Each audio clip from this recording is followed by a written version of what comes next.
This is why people say you are a Zionist. Simply claiming that you're anti-genocide, but then spending every waking moment talking about how, well, sorry, you know, these Muslims and these Christian Palestinians, these Muslim Palestinians, and these Jews, they can't live together because that would annihilate all the Jews. That'd be a Holocaust. That's insane. That's exactly what segregationists in the Jim Crow South said. That's exactly. Where is this thing? Sorry, I need to find these segregationists. Where are these segregationists in the South who are out here being like, oh yeah, you know, listen, we whites, you know, for the past 1800 years, we have been unwelcome everywhere. Our existence as a minority is basically like it's subjugation, it's suffering, it's being otherized. We're only really tolerated when we exist in such small and like irrelevant little enclaves that we, like, our presence just doesn't get drawn to anyone. But as soon as we live in any kind of substantial, noticeable number, we suffer for it. And then we move somewhere else, and then because there's more of us over there, they get mad, and then we suffer for that as well. And we're basically just passed around like a hot potato, violently, aggressively. And then if we start to integrate, we might get into like positions of power, and like we might get like some of us, one or two of us might get roles in finance, and then they'll resent us for being bankers and like that. And it's just like, really, this is, where did white people talk like this in segregationist South?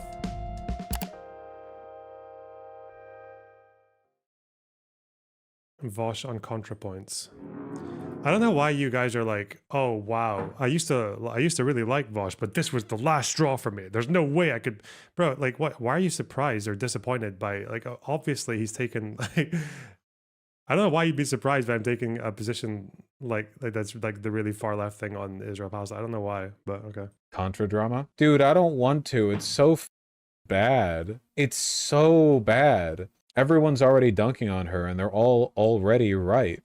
Big Joel's thread is the best critique. Okay, I haven't seen Big Joel posting. I haven't seen what he's been saying. What has he been saying? It's on Bluesky? Oh my god. Of course he would. Contrapoints recently made a statement on Palestine. I find this point most interesting. That was really the only outcome of the outrage. Nothing plus slightly hurting Kamala Harris. Changed perspectives. Things to do. Don't have an axe to grind with Natalie. Good job reading. It's just so dumb. The problem fundamentally is that Contra, I don't think, has a good temperament for the social demands of being an online public figure who discusses politics. That doesn't mean that the videos are bad or whatever. They're not. It just means that, like, you get a lot of backlash. You get a lot of hate. And I think that, you know, it's like a weakness of heart, weakness of mind kind of thing. If you're put into positions where you feel like you're very emotionally pressured, that can cook your brain a little bit. That can push you in a bad direction. I'm not clued in. She put out this like rambling narcissistic post about how she's anti-genocide in Gaza, but the reason she hasn't talked about it is because it's depressing and glib, and she feels like the left hasn't done anything productive by bringing attention to it, and it's the left's fault and the left's problem, and blah blah blah. So many leftists feel betrayed because I haven't made a video on Palestine. Do they actually want a Contrapoints video about Palestine? Will they be happy? Narcissistic. The thing is, though, if she had come out and said, like, I feel, but it was actually all in agreement with people like Vaush or all that, they would never even notice that or describe it as narcissism. Like, that's the thing. It's only narcissistic when it's like, these are my feelings, but they disagree with us. Like, that's the only time when it's ever like narcissistic, right? Also, I don't know how narcissistic it is to just say, I feel, and then you just spend the rest of the paragraph describing what's happening. That's kind of weird. I get in the bath and pour milk on a mannequin of Benjamin Netanyahu? No. I have posted about Gaza occasionally and have quietly given money to Palestinian aid orgs. But what I think what leftists really want is for me to join their chorus of anger. They sense some hesitation on my part and are judging me very harshly on my presumed opinions. I'd rather be judged on my actual opinions, so here they are. Is Israel committing genocide in Gaza? Yes. Do I oppose it? Yes. Do I feel angry about it? Yes. I also feel a lot of other things. Chapter 1, Doom. The week after October 7th, it was clear the mood among Israeli leaders and civilians was overwhelmingly kill or be killed, existential panic, and unstoppable lust for revenge. It reminded me of the U.S. after 9/11. There was no reasoning or protesting them out of it. Nor was it politically feasible for the U.S. to withdraw aid to Israel on a time frame that would make a difference. It's been like 2 years now. It would have required replacing most of Congress and overturning decades of bipartisan strategy and diplomacy. Even in the best case scenario, it would have taken years. So there was a sense of futility. But worse, Chapter 2, misery. Whoa, the misery. The leftist pro-Palestine movement quickly decided that their primary goal was not merely opposition to the genocide, but opposition to Zionism in general. That is, opposition to the existence of Israel as a Jewish state. And here they decided to draw the line separating decent people from genocidal fascists, which had the following consequences. It shrunk the coalition. Zionist is a very broad category. Most Jews are Zionists. Anyone who supports a two-state solution is a Zionist. Mabdani, why wouldn't you visit Israel after becoming mayor of New York City? Oh, I don't have to debunk this, do I? Anyone who watches me understands why this is really bad. What she's saying is like arguing against the Holocaust without arguing against Nazis. Well, it's like arguing against the Holocaust without arguing against Lebensraum, right? The genocide in Gaza is a direct product of Zionism. Zionism is the reason why they were in an open air. Sorry, I was muted. Muted. LonerBox, you're muted. LonerBox. I believe you're muted. Yeah, sorry. I'm so happy I started doing my little deep dive into the origins of Zionism, because when you talk about like Zionism, like that's the root cause of what's happening in Gaza. That's just it's such an interesting connection when you look at like what Zionism actually meant at the time to the people who were doing it. It's so bizarre. But yeah, this is just the classic, like everything is just like a cause and effect of Israel's actions and like the Jewish migration to the region and like just them like, but nothing the other way, right? There's no agency on the other side. There's nothing at any point of the entire conflict that Arabs or Arab leaders did that contributed to the situation we're in now. But yeah, silly. Okay, let me see if this thing actually works though. Come on, 1 second. Concentration camp. It's the reason Hamas exists. It's the reason there are walls with automated turrets that shoot people when they come near. It's the reason why in the West Bank there are roads that only Jews can use. It's Zionism is the reason for all of this. Like the Holocaust didn't happen because the people in Germany, the Nazis, said, well, we should just do one, right? It was the consequence of an underlying ideology that demanded the eradication of other groups as a way of expressing the supremacy of their own. Do you think supporting a two-state solution is Zionism? If so, there's a difference. So unfortunately, she's providing really bad analysis. The people who I know who have advocated for a two-state solution have done so as a way of addressing the immediate harm of Gaza being essentially like an occupied sub-territory of Israel, not a long-term goal. Because obviously... So I believe what's supposed to happen here, is that once the is plugged in, it's got this unison option up here, which adjusts the impedance of the hardware to make it so that all you do is plug it in and then it's just as if you've plugged into the amp. Like there's no, the volume of the dry signal affects the volume of the amp. It's just like, it's just as if you've plugged in to the amp itself. And, I mean, it should just play with the monitor if I unmute it. Not the monitor. It shouldn't come in through desktop audio. It should come in through, should lower it a bit though. Should just come in through number 1. It's a little bit loud though. Wait, is my gate still on? No, it's not. So I can just lower it here then. Usually like -16 is generally okay for these things. Why is it so loud? Oh, this is a monitor volume. Whoops. So should I put a gain reducer on this? I can just put the volume down on the bar, I guess.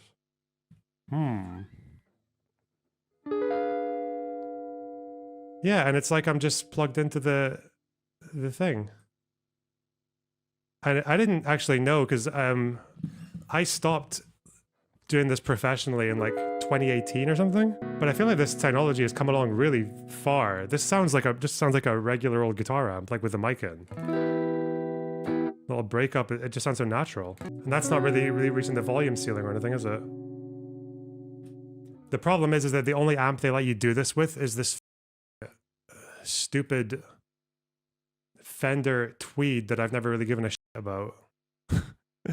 All the other amps that you get with this software is like, you need to be actually in the recording software. But honestly, with this, I just want, I think I just want a little bit of tape echo, don't I? I want this.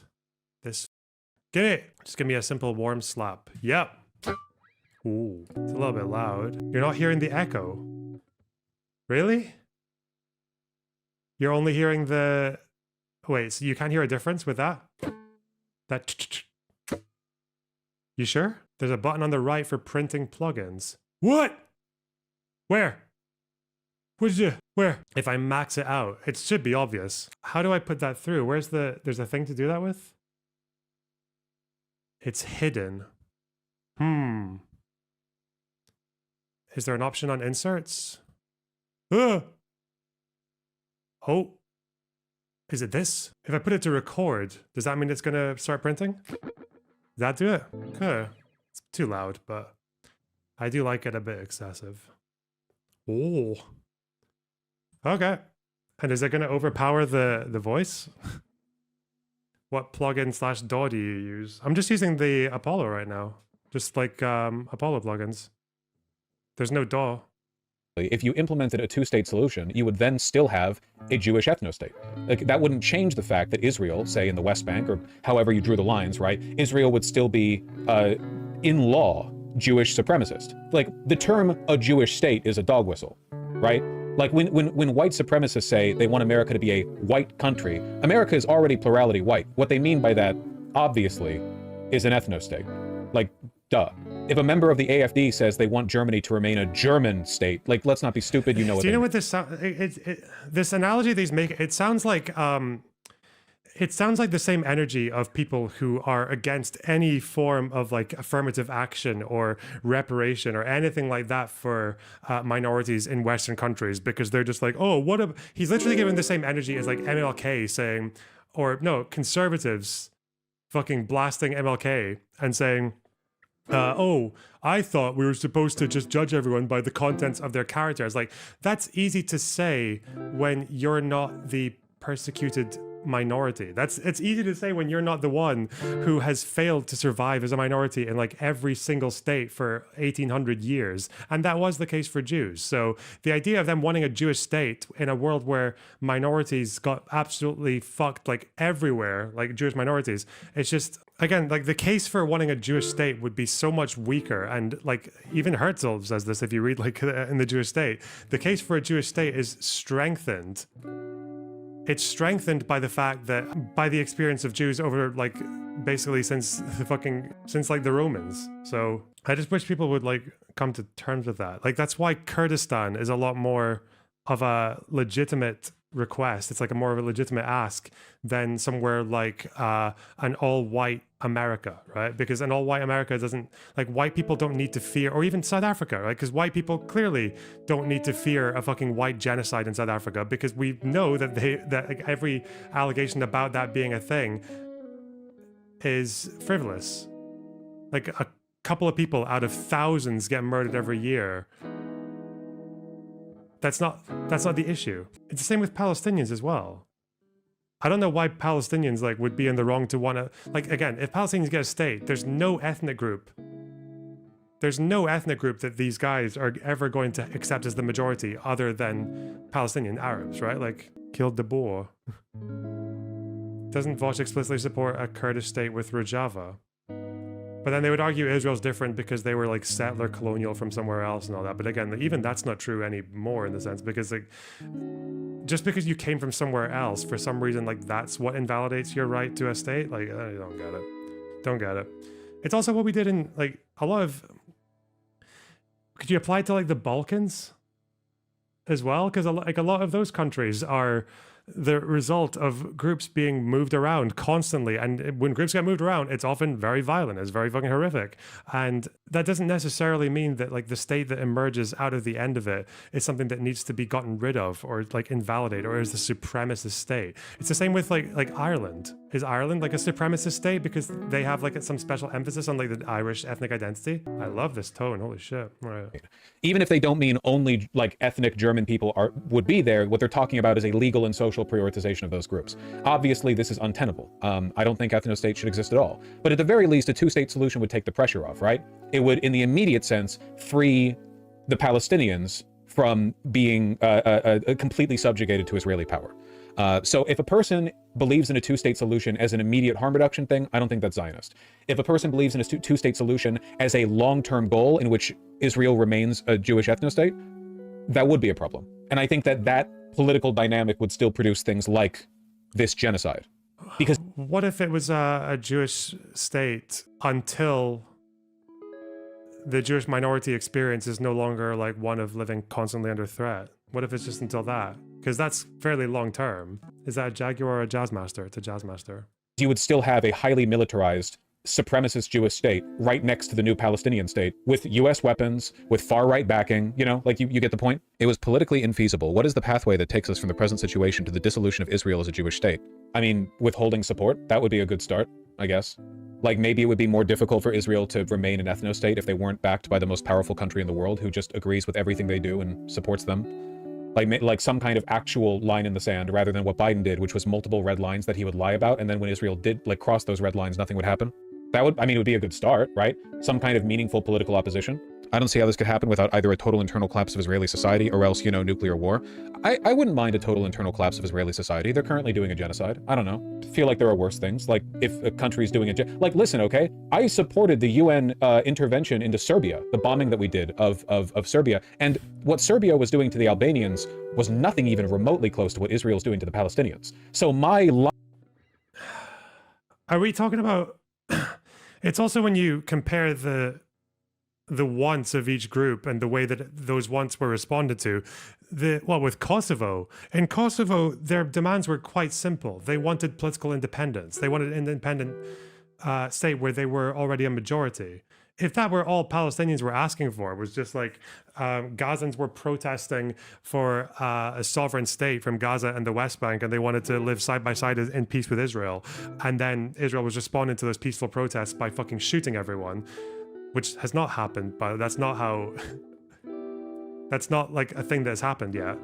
Then that would make the conflict completely change. That would make the entire like moral dynamic change. But that's just not a comparison. Also, to say that what Israel's doing is far worse than what the Serbs were doing, like what if we count what they did throughout the entire Yugoslav wars as well, like the Bosnian genocide and shit, like that's not really that comparable, especially given the intent of the Serbs and like what the Serbs actually desired versus what Israel does.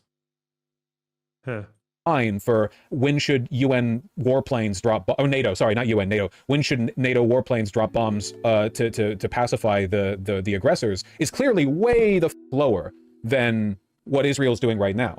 I don't know how the you can support NATO intervention in Serbia but not support intervention into Israel. I think the UN should occupy Israel. Get some blue helmets down there for 100 years for all I care. Jesus. And stop giving them weapons. Stop giving Israel more weapons. Jesus. And then there's this wonderful line. As usual, leftists have championed a doomed cause. That's really cool. Don't support desegregation because it's not immediately feasible. Don't support an end to the Vietnam War because it's not immediately feasible. Don't support an end to the Iraq War because it's not immediately feasible. This is just you territory. This is like unsalvageable. It always, at the end of the day, people, weaker people than me, I should say, always circle back around to directing their hate and orienting their politics around aggression towards people that they dislike. And the group of people that are giving Contra the most shit for previous Liberty have been leftists. So it comes back around to that. Anyway, yeah, this logically doesn't work. Like, armchair psychoanalysis aside, this just logically doesn't work. Basically, every progressive cause starts out as or more doomed than opposition to Israel today. Everything from gay marriage to Contra support for trans people. Like, right now, trans rights are looking pretty bleak in the West. Do I waver? No. I think we should put our foot down and hold firm on all of it, including, you know, participation in sports. I'm consistent. If every progressive acted the way you're recommending leftists act with Palestine, consistently on every issue, nothing would ever get done. This is kind of where Contrapoints does kind of fuck herself a little bit, because she makes all these concessions that, like, if you believed what she's saying here, like with because she does seem to buy all the descriptive parts of what the lefties say about Israel, like at least in terms of their actions in Gaza. But if you did believe that, then you probably would want some kind of like military intervention in the country. That's what we do, right? I think my Russia comparison is probably still what holds, though. I think the way she sees it is that she sees it kind of like the Russian invasion of Ukraine. She sees like Israel with that like level of credibility or like moral claim to what they're doing, which is basically none, right? And then she thinks that the problem is that imagine if Russia invaded Ukraine, but the entire pro-Ukraine movement was dominated by people who really just want to destroy Russia rather than stop the war, or rather than push them back. Like, they just want the Russian state to get absorbed into like part of Ukraine. Like, that's probably what and then the activism was just translating more into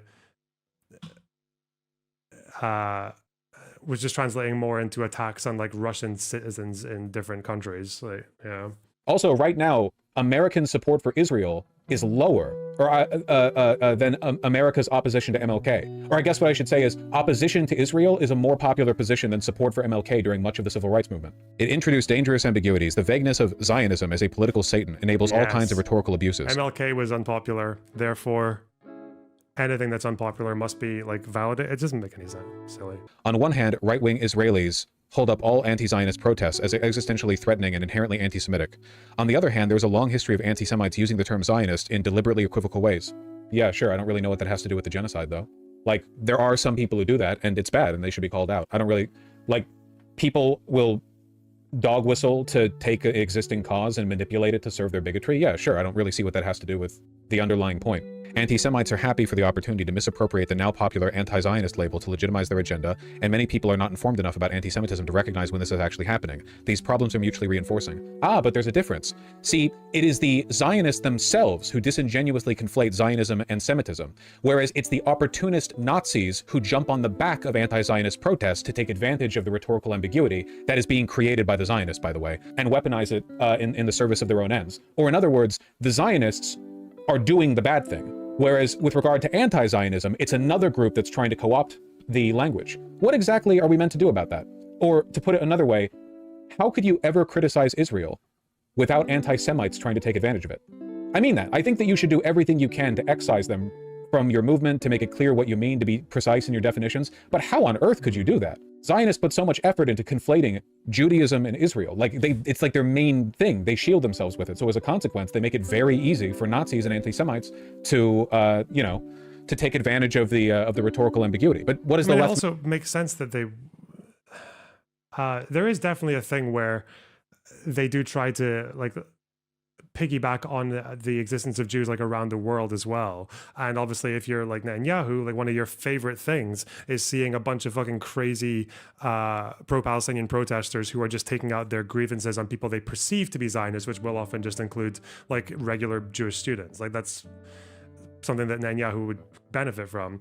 But it does make sense that they talk about like themselves as again, it's one of those things like both sides consent. When people talk about the Jews, if you're Israel and you're talking about Israelis and the Jews as synonymous, it's because in their neck of the woods, they are synonymous. Do you know who else does that? Palestinians as well. We know that when Palestinians say like Yahud, right? When they talk about the Jews, they're referring to Israel, right? They're referring to Israelis.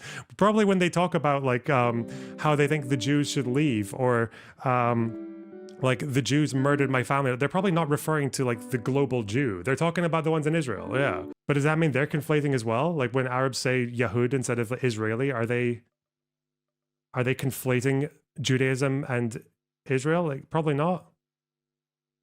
To do about that, apart from being responsible when possible. It is, after all, like often young progressive Jewish people who are at the forefront of these anti-Zionist marches, like Jewish Voice for Peace, advocates against this old colonial ethno-state project.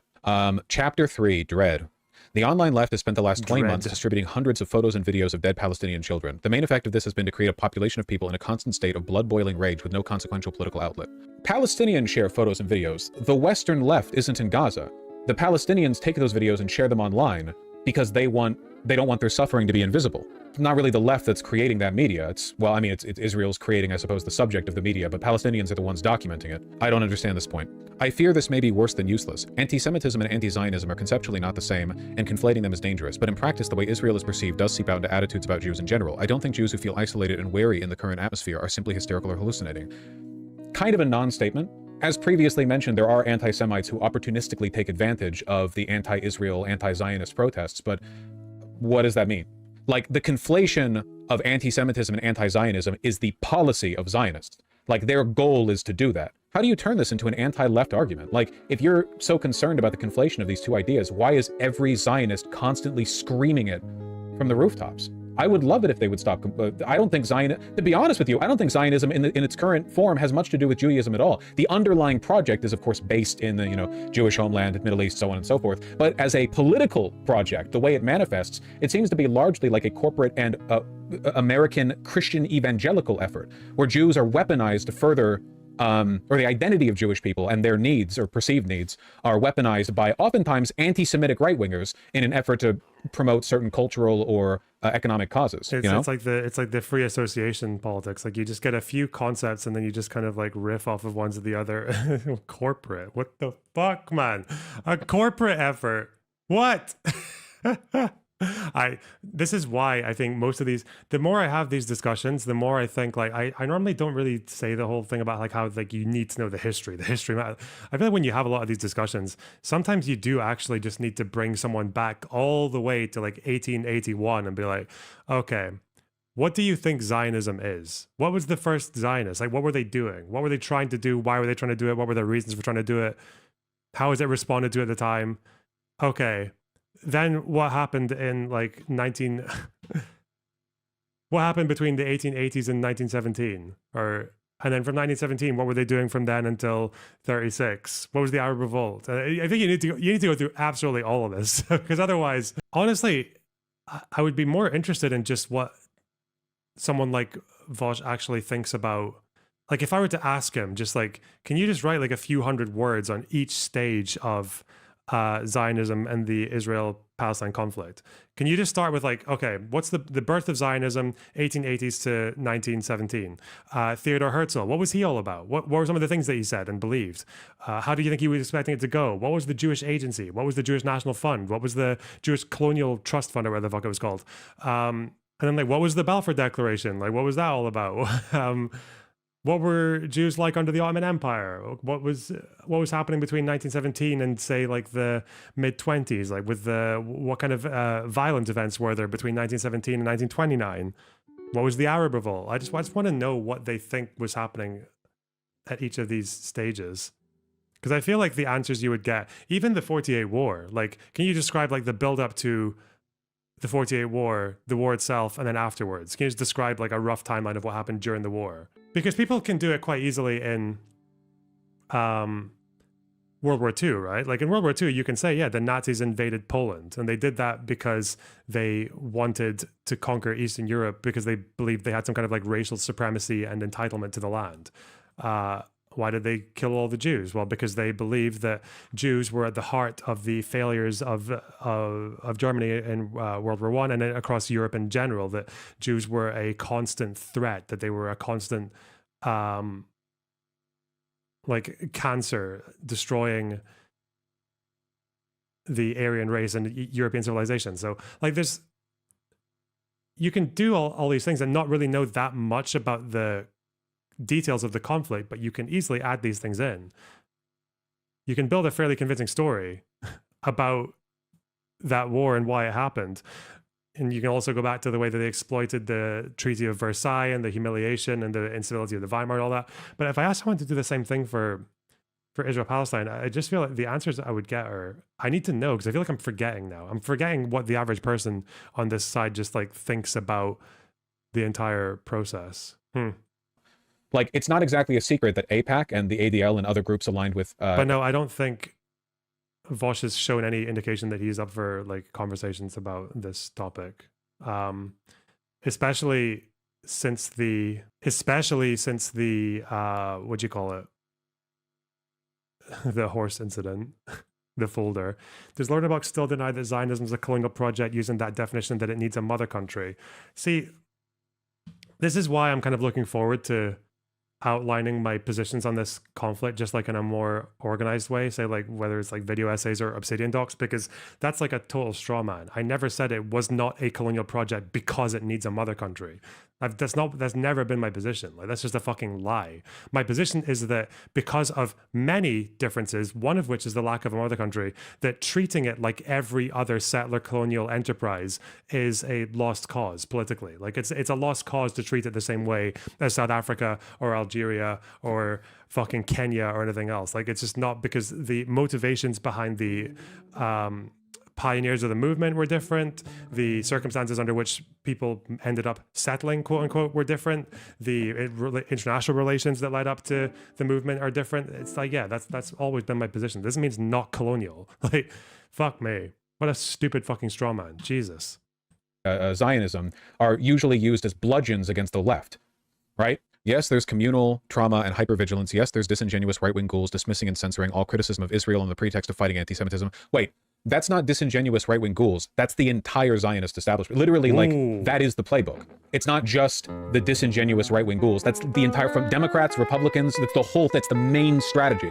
Look at what they did to Mamdani. That's in no way like a niche strategy. There's also a valid fear of historical anti-Semitic patterns recurring, and that fear gives power to the right-wing Zionist claim that only Israel can keep Jews safe. Yeah, that's why Israel does this. Israel makes itself hateable on an international and local stage and conflates Judaism and Zionism and then does horrible things in the name of Judaism. After some time asking to compromise and split the house in half. Yeah, I think that's the gist of the argument they have. Yeah. Oh shit. Thanks for the 10 euros. Fast and Bulbous, thanks for the $5. Bro is just saying my point here ain't about criticizing their post. Hey, good one. Judaism, allegedly in the name of Judaism, they do it for Zionism, and that does attract international condemnation, which they then use to fearmonger to further legitimize their project. But all of this is the strategy of the right. Why are we pretending that the left is doing this? Like, this entire essay post is pointing out things Zionists do, but then she turns around and says, oh my God, it's like the FD Signifier video. I'm getting flashbacks. They don't want solutions. They don't want to stop the genocide. They just want to endlessly critique the genocide. Hey. Oh God, I'm being sent back. Does this mean Israel should not be criticized and sanctioned? Absolutely not, but it's something I don't want to risk contributing to if not outweighed by tangible benefits, so I approach the issue cautiously. But there have been benefits to the widespread left condemnation of Israel. Democrats have What though? I know it's just going to be Democrats are more pro-Palestine than they used to be, although there's a very big question mark over whether or not the river to the sea, like campus protesting left, actually contributed to that or not. I feel like just watching the news might have had that effect, but again, just like changing polling is not really an end in of itself, because it's changing polling opinions in a way that might, for all we know, be slightly temporary. Like, we don't know what is going to happen to Democrat opinion after the war, or let's say after the next terror attack. What if there's another terror attack? What's going to happen to Democrat opinion then? What's going to happen in terms of but if it's the fact that you got this shift in the Democratic Party, but it's on an issue which is to Democrats not really a high priority. Like, most American voters are not going to have foreign policy anywhere near their top list of priorities anyway. So you've got this shift in an issue that actually is quite low on the list of priorities for voters. And then for whatever it's worth, we ended up getting Trump anyway. So, I mean, now Israel's got the blank check, right? Now they're doing all kinds of horrific shit that Democrats would have had an objection to. Polarized against it very effectively, which is important. Like, if you, like, keep in mind, man, the Vietnam War went on for like, what, 7 years? Lyndon B. Johnson lost for re-election because people criticized his handling, and then the war went on for like another 4 years or something. Like, nothing good happens immediately, and sometimes it doesn't happen at all, but you always have to try. There were probably so many people back in the 1960s who thought the civil rights movement was a waste of time. MLK, you're only polarizing people against you. The white moderates don't like the fact that you're stirring up trouble. All in good time. Quit like throwing up a fuss. You know. I don't know. I just don't. Lyndon B. Johnson did not run again. Oh, I'm sorry. No. Okay, sorry. It wasn't Lyndon B. Johnson lost re-election. It was Nixon won in large part off criticism of LBJ's handling, because he used that against the Democrats, and also he and Kissinger committed treason by prolonging the war to keep LBJ from ending it early. Yeah. Where's the graph? I'm looking for Cassie again. Cassie, you need to stop posting so much. You need to only post the things that I remember you posting. Why can't I find it? God, I'm bad at this. I'm trying to find the polling on Democrats' opinions on Israel. Look at this. The shift, shut up. Just 12% of Dem voters sympathize more with Israelis than Palestinians. U.S. voters were asked whether their sympathies lie with the Palestinians or the Israelis. 37% said the Israelis, 32% said the Palestinians, 31% did not offer an opinion. Among Republicans, Israel remains popular. Among Democratic voters, Israel's reputation is in shambles.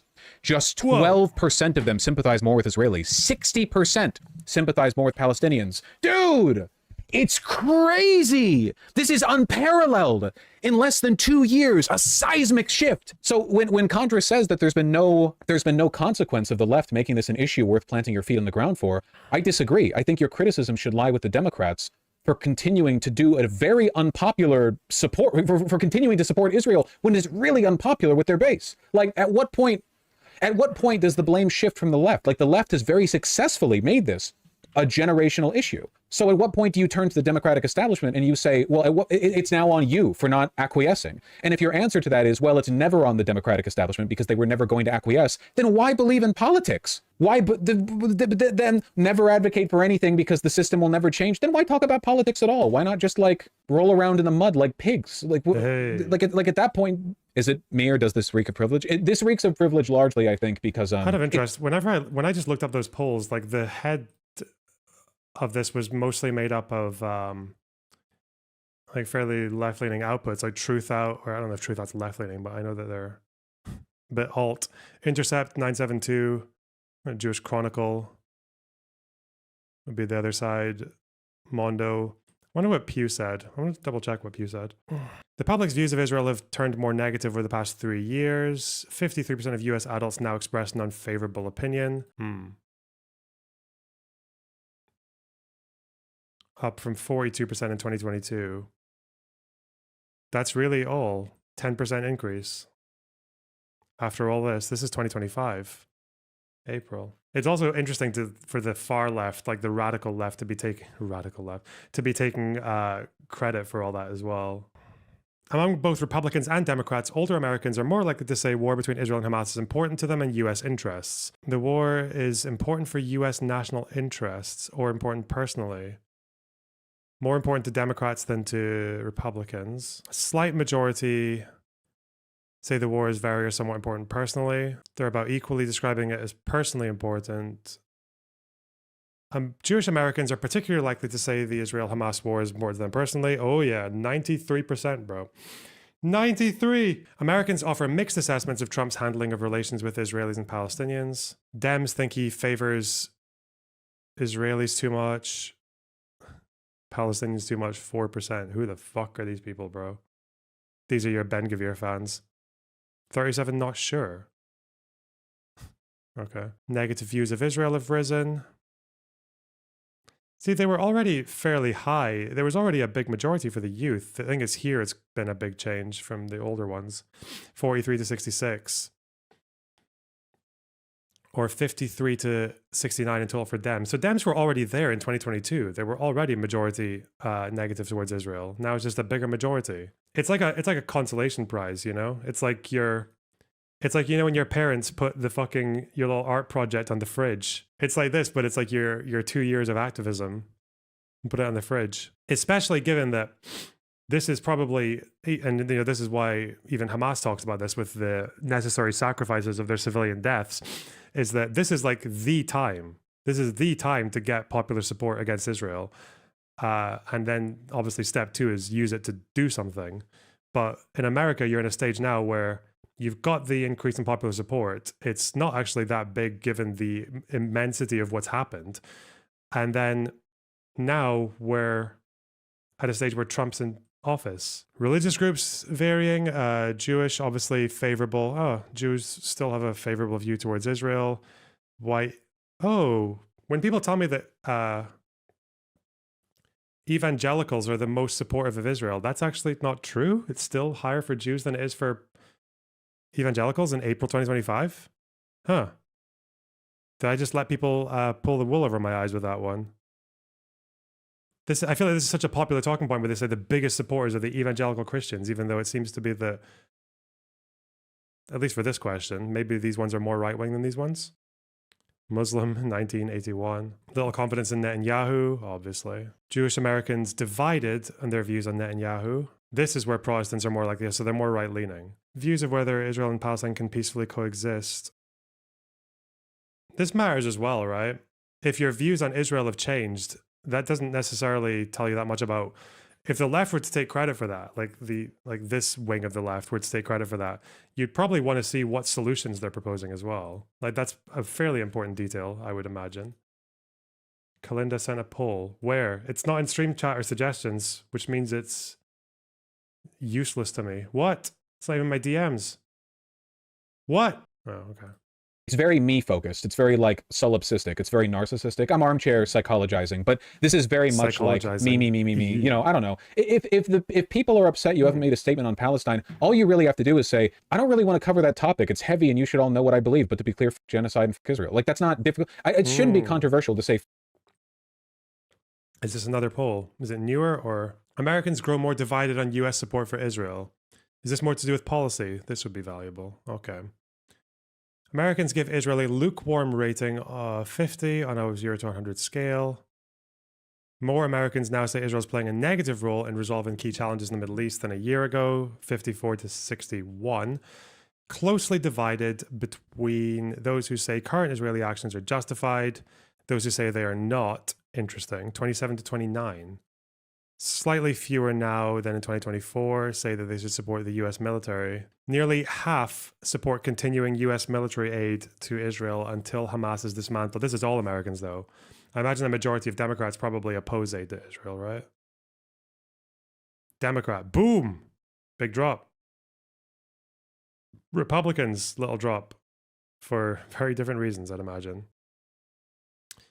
Justification of breaking the ceasefire. Okay. US military support. Do you favor or oppose? Overall, so favor, Democrats are down from 41 to 32. The thing is, this becomes an achievement when you can translate it into a substantial amount of people who would actually like affect their voting, and will put it as a top priority issue to actually change the policy in the United States. This is not enough for that, though. What, 47% of Americans down from 49 in a year? A pretty violent year. One of the most violent years you're ever going to get in the Israel-Palestine conflict. Down 2%. Okay. It went up for Republicans. Oh, yeah. That's quite wacky. Democrats oppose a key U.S. role in Gaza reconstruction. Officially recognize a state. Play a lead role in construction. Why did that drop so much? What should we do to enact that policy? Well, right now, in America, mate, there's nothing you can do to change that policy. Right now, the best strategy, if you want America to radically shift its policy against Israel, is you need to become a Republican and you need to start spreading anti-Semitic conspiracy theories. You need to start spreading Zog. You need to join the Candace Owens media complex and just start zogging the fuck out until Trump starts buying it. That's probably where you need to go. That would be the true tactic. I mean, you can do your primaries. You know, you can get Zohran and Mamdani, right? With the arrest of Netanyahu, the impending arrest. That's probably like the most maximum efficiency thing you can do. I don't know. Dark woke, the country doing a genocide. I don't know why. Like I just don't think it's that controversial. I don't think you would embolden anti-Semitism in your audience by saying so. And then people would probably be satisfied. I don't think the audience was demanding that she make a 2-hour video on Netanyahu where she pours milk on him. I think that's a straw man. You know what I mean? Like if there was so people want me to cover tons of issues, right? I get emails every day and I often don't, because there's just a limit to what I can cover. And I want to talk about stuff I am interested in talking about, you know, like I have to, at the end of the day, I have to center it around like what I think I can give a good, you know, what I can talk about, what's in my ballpark. But if somebody was curious, like, man, why haven't you talked about X? Usually my response to that is like, oh, well, to be clear, that's how I think, but I just want to focus on other stuff. Nobody forced her to make this post. Chapter 4, bitterness. That's true. Much of the online left spent all of 2024. She must have known that she was going to get absolutely fucking shredded for this take, but or single-mindedly focusing on Palestine and the complicity of Democratic politicians in sending aid to Israel. Providing weapons to people committing a genocide is pretty bad. This campaign had the following effects. 0 Palestinian lives were saved. Not one fewer bomb or bullet was fired by the IDF. Okay, well, at least we know for sure then she wouldn't support protesting against LBJ's handling of the Vietnam War. Don't criticize LBJ for his handling of the war. You'll just throw the election to Nixon. You're making the Democrats look bad. It's actually 1 for 1, basically. Yeah. Okay. It may have slightly contributed to the re-election of Trump, guaranteeing the U.S. will put no diplomatic pressure on Netanyahu for at least 4 years. Yeah, Biden was doing such a good job of that. You think the Taylor Lorenz thing pressured her? Bro, I don't know. I don't know. I think it's quite clear that Contrapoints was much more comfortable fighting with Nazis than she was fighting with the left. Because I think with the left, she's kind of like in this position where she obviously sees herself as one of them, but also that they're kind of fucking mental. I don't know. I mean, personally, I just don't think it's like, I can speculate a little bit, but there's not really much point in trying to figure out what's inside her head. Yeah, no, I just don't buy that anymore. I don't think that Trump or Biden are any better on it. They're both totally indifferent. Well, the difference is Biden seems to actively want the Zionist project to continue, and Trump merely acquiesces to it whenever somebody in power close to him jabs him with a fork and reminds him, like, hey, we're supposed to be doing this. But otherwise, he'll just gravitate towards, like, the shiniest country, which is usually Saudi Arabia. This attitude means she will only ever support things in hindsight. Yeah, well, that's why people say, like, liberals are the people who support every civil rights cause except for the current one and oppose every single war except for the current one. I mean, it's a bit simplistic, but it's kind of True. I mean, in this case, now she says she denounces the genocide, but the whole post here is essentially just saying nothing matters, it doesn't matter anyway, and criticizing the left. So I don't really know, like, if a person said that they disavow the Holocaust, but then goes on to like talk about the many ills and strategic failures of people who also don't like the Holocaust, I think I would be quite confused about the intentions of the document, apart from a performative disavowal of any responsibility for continuing to discuss the subject. Essay posting. I feel like you're missing some genuine points. Vaush was obviously very, very dug in against Russia when it came to Ukraine. I'm trying to remember, did Vaush ever describe the Russian war in Ukraine as a Holocaust? It can't be that that's just a term that's like, even if you care about other conflicts, like this is just reserved for, I mean, he might have, because Vaush talks, like Vaush is one of those unique positions where he compares everything to the Holocaust or to the Nazis, but that's his thing, right? He's like a Nazi comparer. A serial Nazi comparer. He definitely called the Russians the Nazis, yeah. Even though, like, the fact is that their behavior is just much more closely comparable to Nazis than the Israeli government. But apart from Bendolf Kvitler. Where organizing for Palestine could have been done strategically better. Yeah, no shit, but the same could be said of literally all protests and all things ever. That doesn't excuse this post. There are things said in this post that are pretty impossible to forgive, I guess. Like, they're not, like, contextually explainable. You know what I mean? The, what is it? As always, the left chose a losing cause. That one's pretty damn bad. And they have slightly contributed to the re-election of Trump, guaranteeing the U.S. will no longer put diplomatic pressure on Netanyahu for at least 4 years, and making protests against Israel both much riskier and less effective. Trump is also incidentally a menace to me and basically everyone I care about. A perfect enlightened being would feel no bitterness about this, but I do.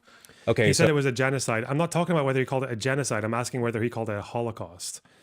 Because I just think it's interesting that people who, even people who might have been quite strong against Russia and Ukraine, obviously with the other like far lefties, like they just don't give a fuck about Ukraine. They just think it's like, they just think that's like white people doing white people shit, or like, oh, Western power versus Russian power, both sides bad. That's what they think about Russia and Ukraine. But obviously, I know why they reserve the Holocaust thing just for Israel, not for any other, like, not for what happened with Assad in Syria or with Yemen or anything else like that. That's very reserved for just when it's being done by Israel. But I just wonder if Vaush did the same thing. I don't know. So you feel bitterness that pro-Palestinian protesters caused Trump to win the election. Okay, so the bitterness here is, okay, gotcha. Bit selfish. When will Democrats be held responsible for losing elections? Not in this document, I can tell you that much. Like, I don't know, man. Maybe the Democrats shouldn't have done the thing. Maybe Biden shouldn't have spent like his final year in office endlessly capitulating to Israel and to the right, by the way. He was in agreement with the right on cracking down on the campus protests. Like, it went so far, and the degree to which the State Department lied to protect Israel, the fact that they were hiding internal reports, the fact that the State Department spokespeople were lying during their daily briefings to the point where it was like ludicrous. It was absurd. I mean, that part is understandable, low-key. The abandoned Harris stuff was lame. Nah, I'm not buying this shit, dog. Democrats lost that election. It was their election to lose, okay? Trump ran a pretty terrible campaign. The Democrats were awful. They backed an unpopular genocide. They could have... Dude, do you have any idea how different the world would be if Biden wasn't a Zionist? If he had from the day... The American people chose like a giga Zionist. I don't know. I don't know what the. Wait, are we actually buying this now? That we think that like Biden's position on Israel was what lost, or Kamala, that's what lost them the election? I thought this was what like some like really hyper cringe liberals said when they were blaming the lefty. Like the lefty crabs in the bucket for bringing down the Dems and making them lose. I thought that was like a cringe lib take.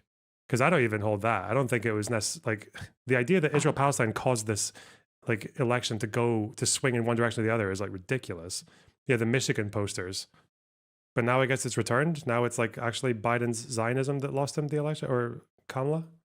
That's weird.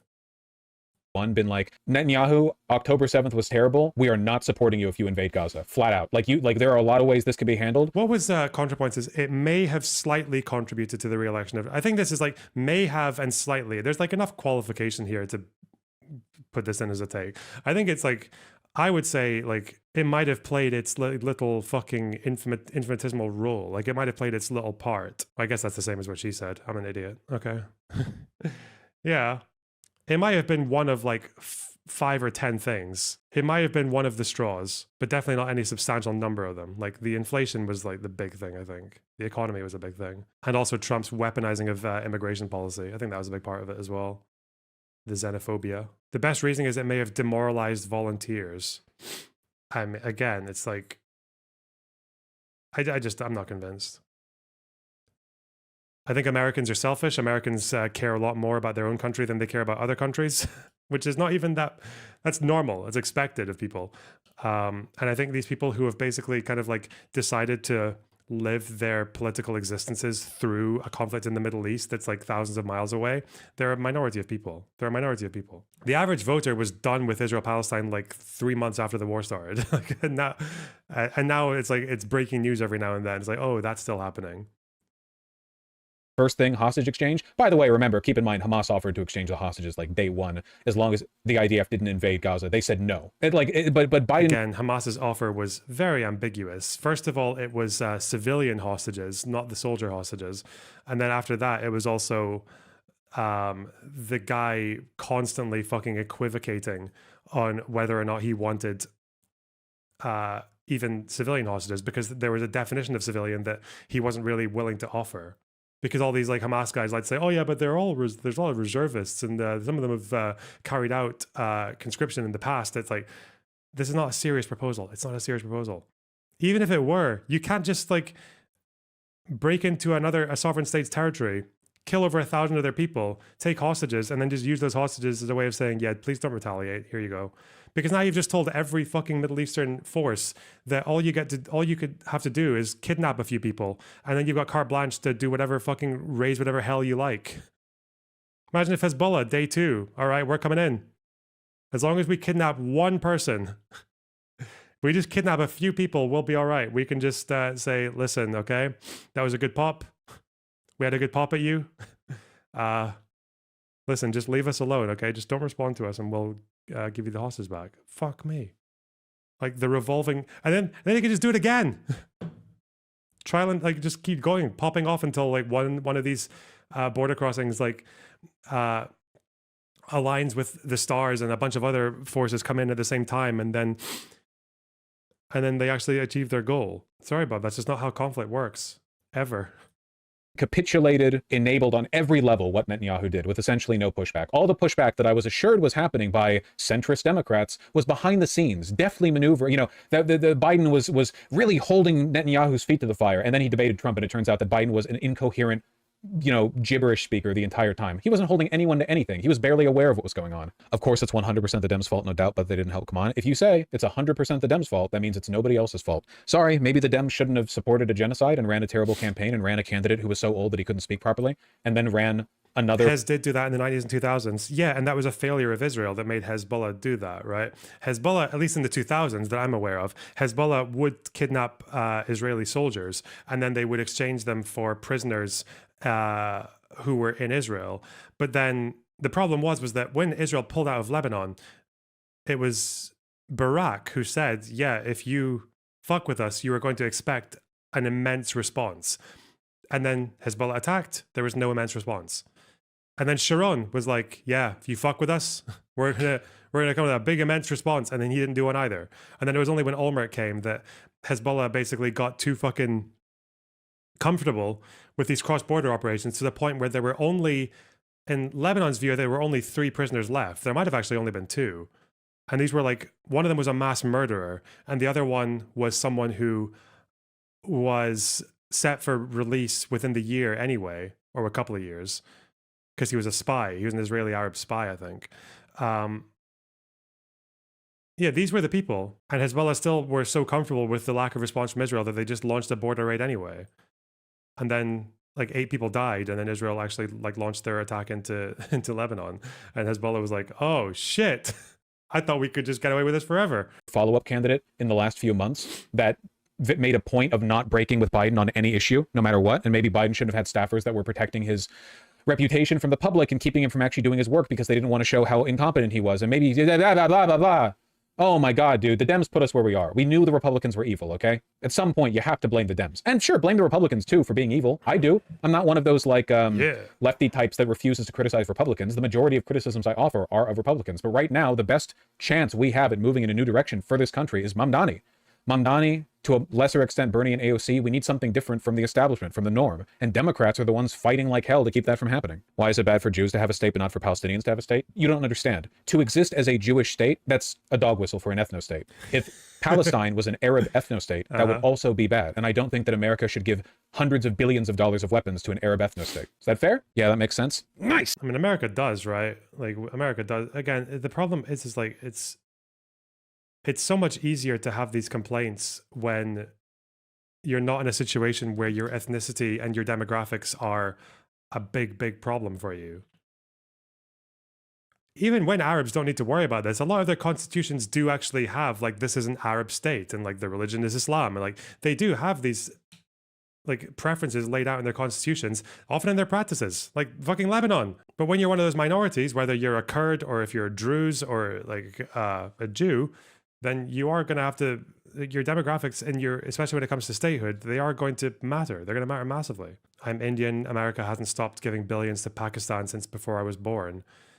Yeah, well, foreign policy, eh? What's wrong with safe spaces? It does sound like the opposition that he's giving is like the same tone as right-wingers when they oppose safe spaces, where they're like, oh, a safe space for trans women? Well, you wouldn't feel so cute if I made a safe space for white straights. Yeah, it's because everywhere is a safe space for white straights. What the fuck? I will be pilot. Great. I need a soundboard for that. My plan is that I will be pilot and I'll help everyone. Pilot. Yeah, he's the pilot. Great. You see, this is the spirit. We love Pakistan. My pledge to my country is that when I will grow up, I will be the scientist like Dr. Abdul Qadir Khan, who helped Pakistan in making the nuclear power. Inshallah, we have a bright future. We have here students who are going to make Pakistan the great nuclear nation. When I will grow up, I will be army and save Pakistan and destroy India. And destroy India. And to think, what is US aid to Pakistan? Did they stop arms in 2017? What did Pakistan do in 2017? They survived for quite a while then. Was this because of the Taliban? I don't fucking know. Over Bin Laden? Okay.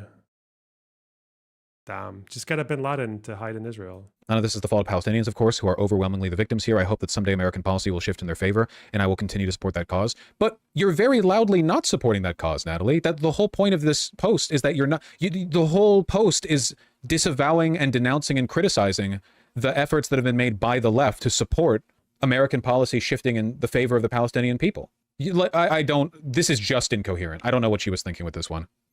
TLDR, I see the situation as bleak, intractable, extremely divisive, and devoid of any element that could be appropriately transformed into political entertainment. That's why I haven't made a video about it. Nobody forced you to make this post. There are subjects I don't want to touch on. Not many, admittedly. I talk about a lot of stuff, but you could have literally just said, the Palestine stuff depresses me, free Palestine, genocide.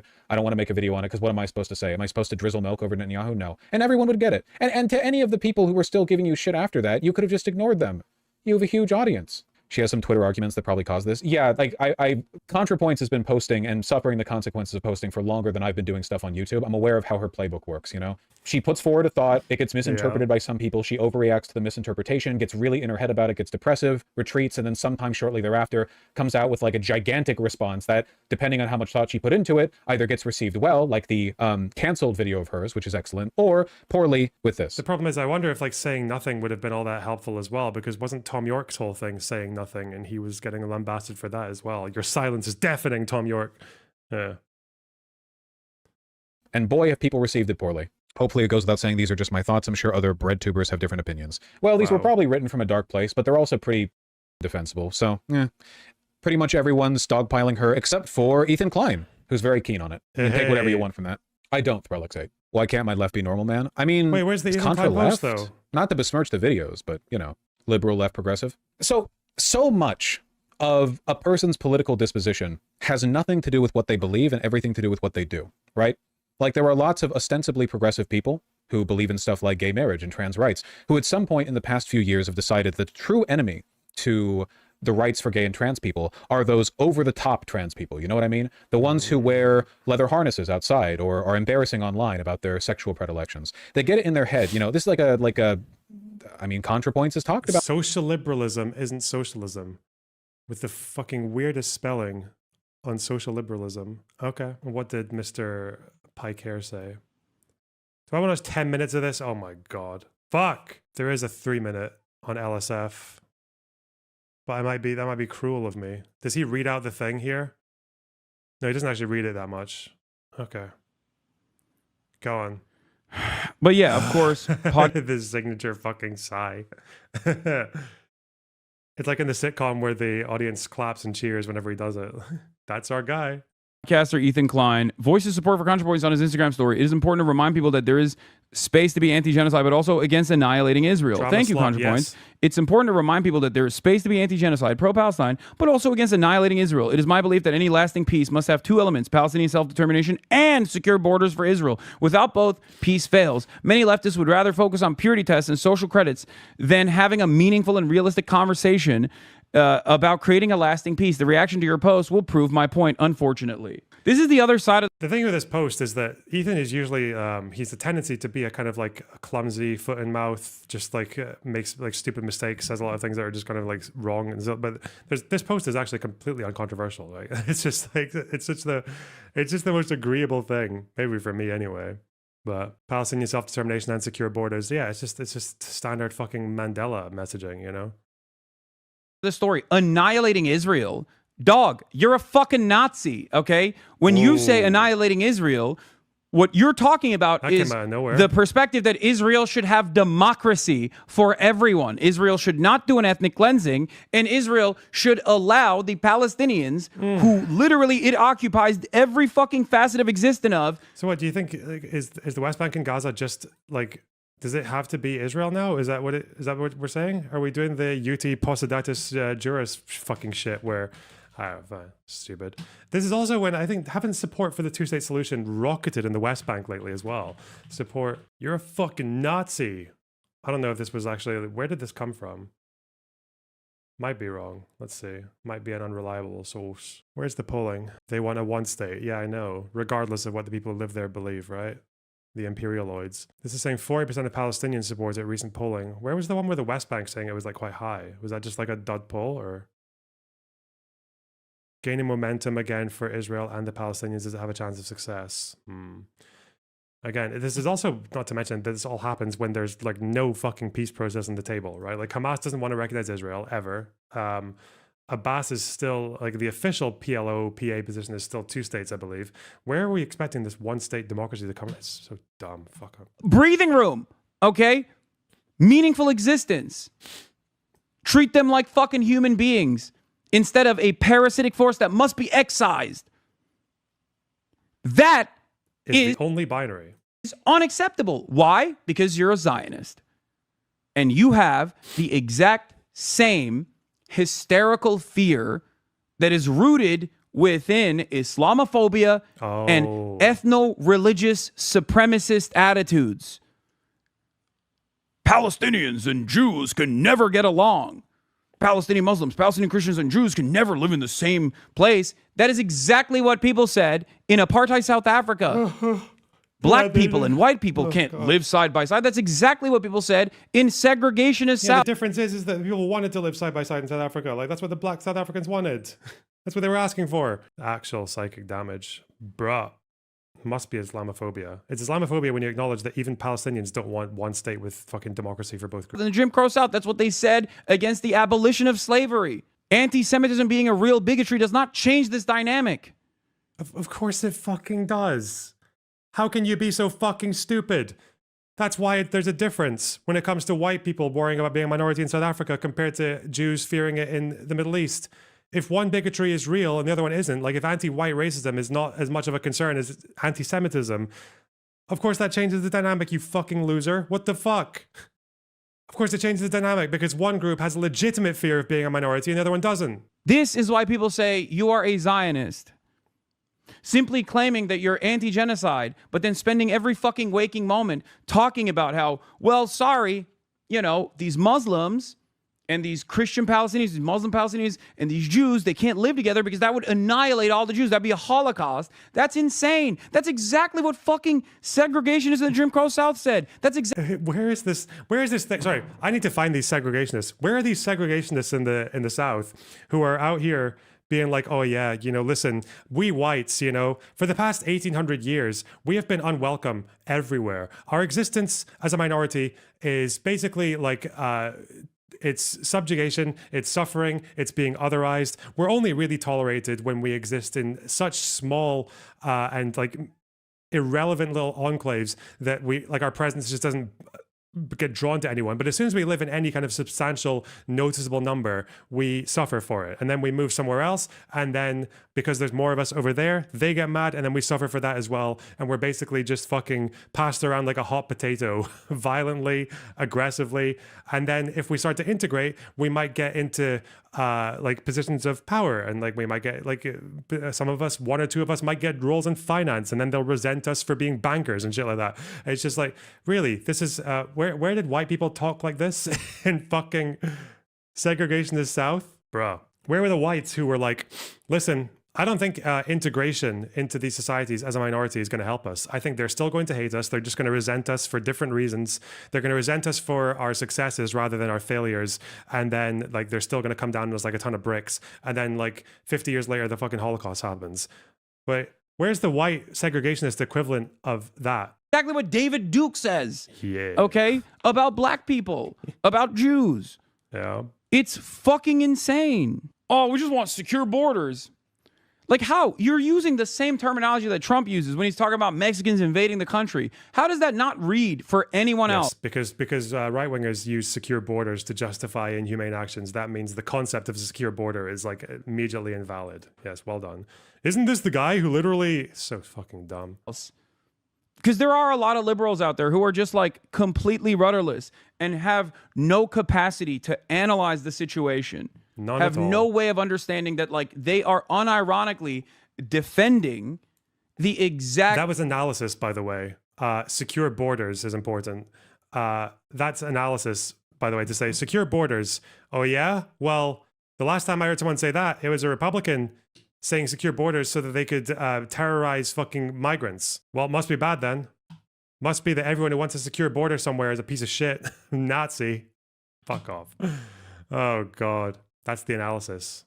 Well done, guys. You have been analysisized.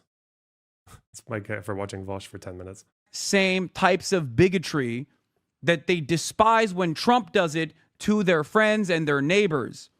But when it comes down to Israel, when it comes down to like anti-Semitism, I think like that is brick their brain a little bit.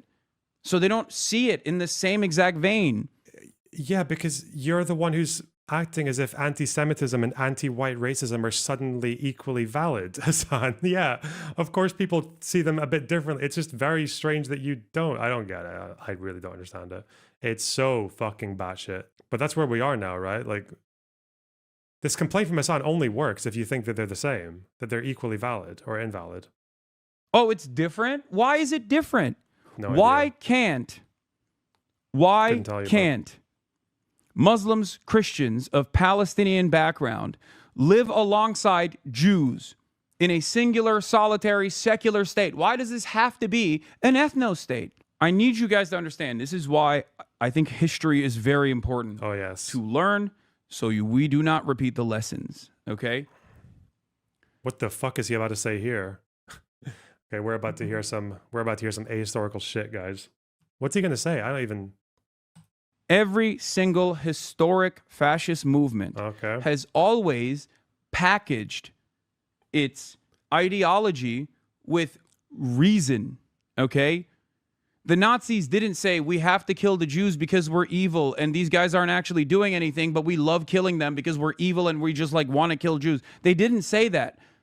They created a logical reason. They created first the Jewish question, the dehumanization of Jews, the claims that Jews are a parasitic force that is both powerful and weak at the same time. So the Nazis didn't create the Jewish question, just like but the bad people that want bad things. It is important. You know who else supported those bad things? Other bad people. I'm glad this guy's endorsed by Twitch and lamestream media. Wheelchair symbol emoji. Thanks for scared face emoji. Thanks for the $10. As important as it is to learn the history, my friends, my students, my little grasshoppers, Nazis didn't invent the Jewish question. They didn't create the Jewish question. The Jewish question is a kind of like a fairly old concept.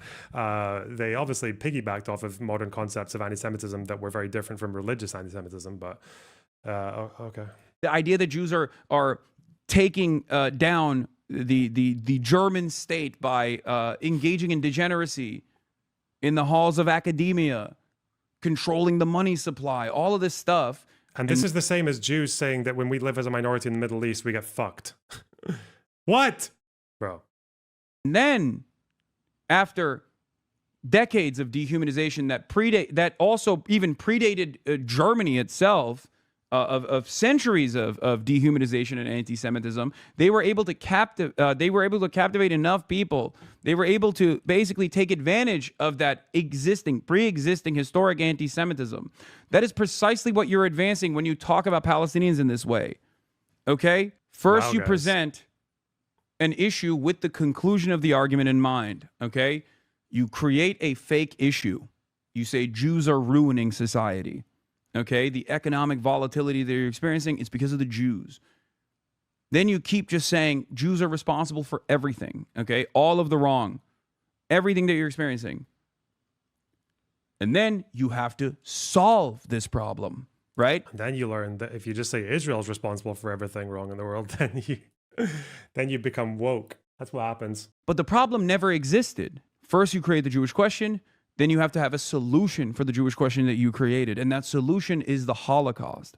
And that is precisely what Israel has done to the Palestinians. First, you create a question, Palestinians, the Palestinian question, and then you have to find a solution to the problem of Palestinian existence.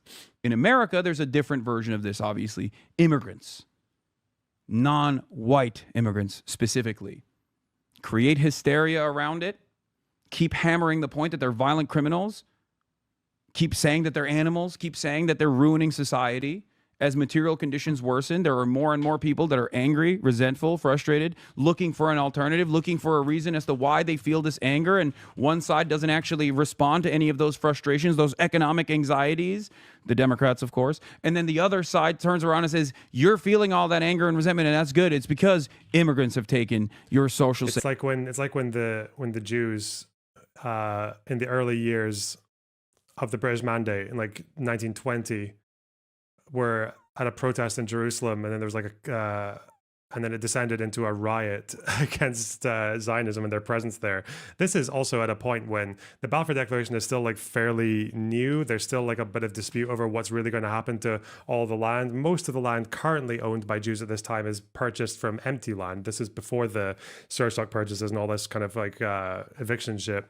And what the Jews did, my intellectual subjects, was that they kind of like forced some of the more powerful Arab leaders at the time to lead these demonstrations and to use violent rhetoric against the Jews living in Palestine, and to chant things like Palestine is our land and the Jews are our dogs, and to break out into a fucking riot and kill like a handful of people. Like that was part of the Palestinian question, you know, when the Jewish Nazis came over and they started like inventing these problems. PSYOPs. Safety nets. And then people lean on that. Now you have successfully created an environment where there is an immigrant question or a Jewish question or a Palestinian question. Now you're looking for a solution. But the problem never existed to begin with. It was not a real problem to begin with. The reason why I'm bringing this up is because a lot of people that look to these historic incidents, these historic... Correct me if I'm wrong, but there are elements of that strategy being employed by the Israeli far right? No, not even really in that way. No, what the Israeli far right does is they will exploit real issues. Like, for example, one of the things that they exploited to the absolute fucking hilt was the Second Intifada. Like, that was a fucking golden gift to them in terms of it ending the peace process and being able to convince all the Israeli left-wingers who voted for Barak and to say, like, look, these people don't want peace, they just want to kill us. And then they get to exploit that. They get to exploit the fact that Israel and Palestine, in terms of what happens to the territories with regards to sovereignty, is a constant quagmire. And they exploit that fact and just and disillusionment of the Israeli left to expand their settlements and then to constantly fucking frustrate and antagonize the people in the West Bank. And then the people in the West Bank hit back and then they say, look, these people don't want to make peace. Fuck it, let's keep going. Just keep shooting, keep building.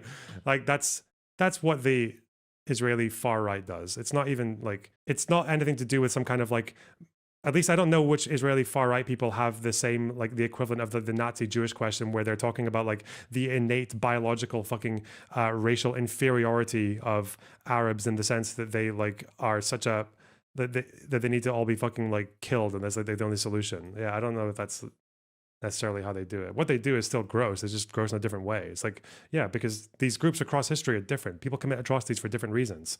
It's not all fucking reducible to the Nazi fucking question. Events. Mass yes, cruelty, you don't see any racism in Israeli. Yes, that's exactly what I said, Tau Epsilon. I said I see zero racism in Israeli discourse. Yes, the Israeli far right, not talking about the form of racism that they take, about this like genetic racial essentialism. I wasn't talking about how that like the form of racism taken is different. I was actually saying that they're not racist at all. The Israeli right wingers, they're God. There is lib fucking race blind as I am. You know the fuck, man. Nazi racism is very specific. Like the way that they approached racism is very specific. In the same way that before the Nazis, it's like me saying that what the Nazis do is not the same as old school like Christian anti-Semitism, right? Where it's all focused on like the Jews killing Jesus and all this kind of fucking like religious hatred. Like, and then someone responds to that and says, "What? You think Nazis aren't racist?" Like, yes, they are. You fucking retard. I just said they are. They're just racist in a different way. Systematize death and destruction like the Holocaust. And think, oh, well, it's different now. It's not different. The methods are the same. The fake hysteria is the same. The dehumanization is exactly the same. You cannot comprehend because you have been swept away with this propaganda. That's it. In a way, Ethan Klein and anyone else that has this kind of opinion is unironically in the same boat as the Nazis. As the average baker in Nazi Germany that was like, I don't know what's going on in there. They put a lot of Jews in there. I don't know what's happening. Okay, this is actually so brain rotted. Oh my God. What did he say that's like a Nazi baker? He said, there's space to be anti-genocide, pro-Palestine, but also against annihilating Israel. It's my belief that any lasting peace must have two elements, Palestinian self-determination and secure borders for Israel. Without both, peace fails. This is like that's exactly what the Nazi bakers were saying. When they didn't realize that they were putting Jewish bodies in the ovens. Oh God, fuck me. Fuck me. Okay, that's it. No more. That's our slop for the day. At least the Contrapoints shit. We can still do other slop, I guess, but just not. That's too much. That's too much. It's eating me alive. That's wild. You regret asking for this. Contra deserved better. Oh God. What response was worse, Vaush or Hasan? Oh, Hasan's. Vaush will always be a good bit smarter than Hasan. Yeah. That was mental. That was fucking insane. Let me tell you guys the realest shit. So the Nazis. Fuck me. Does Hasan ever reference books he has read? I'm sure I think he's referenced Ilan Pape a few times. Although, I honestly don't know if he's read that or not, but like if he had read it, like, you could read that book and come to roughly the same position that Hasan does, because it's just not a very good book. If that's the only book you read on the 48 War, you're going to be missing a lot of gaps.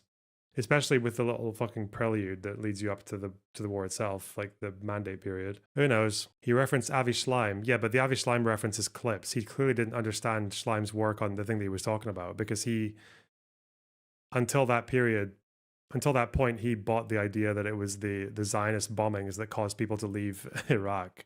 That was the primary reason. That's why he shared that clip. And then got absolutely fucking destroyed. Did you ever see Judith Butler's stance on IP? No, I don't care. No. What are we?